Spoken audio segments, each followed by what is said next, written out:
Okay, this is the HVAC indoor air handler. We're in the west bedroom hallway right here. Okay, the air handler itself, the furnace if you will, it is original to the structure, 1983. I'm not going to open up the fan. I'm not going to look into the plenum because I'm pretty darn sure that plenum's not lined like it's supposed to be, because they didn't line them like they're supposed to have. So that would be the main reason I'd tell you that the fan's dirty and that kind of stuff. I took the cover off of the furnace, and that's how I determined that it was 1993. There's some rust on the burner compartment. It's got a still image of that. And we got a single wall flue. Okay, we're not supposed to have a single wall flue. We do not have a thimble, pie pan, Rozell, escutcheon plate, call it what you will.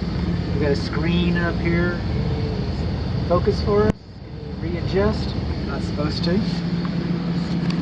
This cable coming to our disconnect, okay, it should have a connector right there.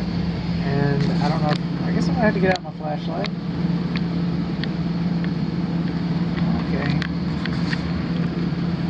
Let's see, it's just going into the box, unprotected there. Then we got an open knockout right there for our disconnect.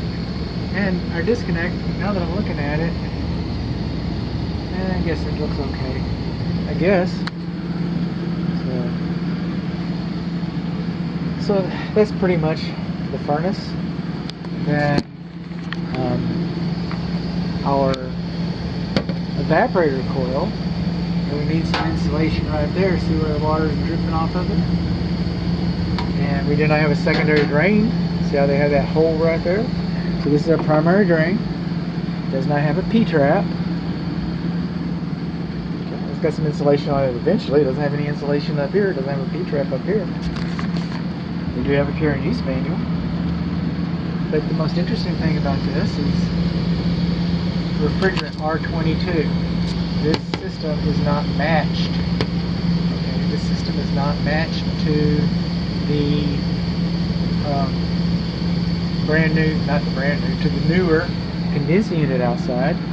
This runs on 410A. 410A operates at much higher pressure.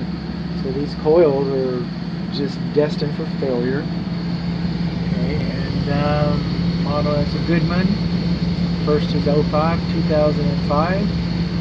Serial number is 24, so it's 19 years old. Last about 20. So there's that. Oh, I forgot. One of the most important things, and another reason why I'm going to do the carbon monoxide sweep. Okay, this is your air return.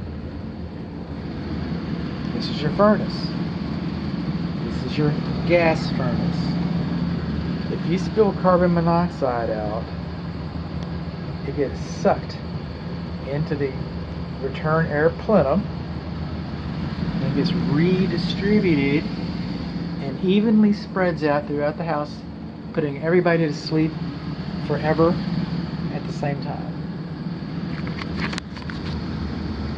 This should be sealed. And then we should have, because you get your combustion air from all these openings, all these gaps that let the carbon monoxide out, same ones let the air in. So if you seal this door up, this closet won't be properly ventilated, and we'll have to bring in some combustion air. It's totally doable, happens all the time, but it hasn't happened here.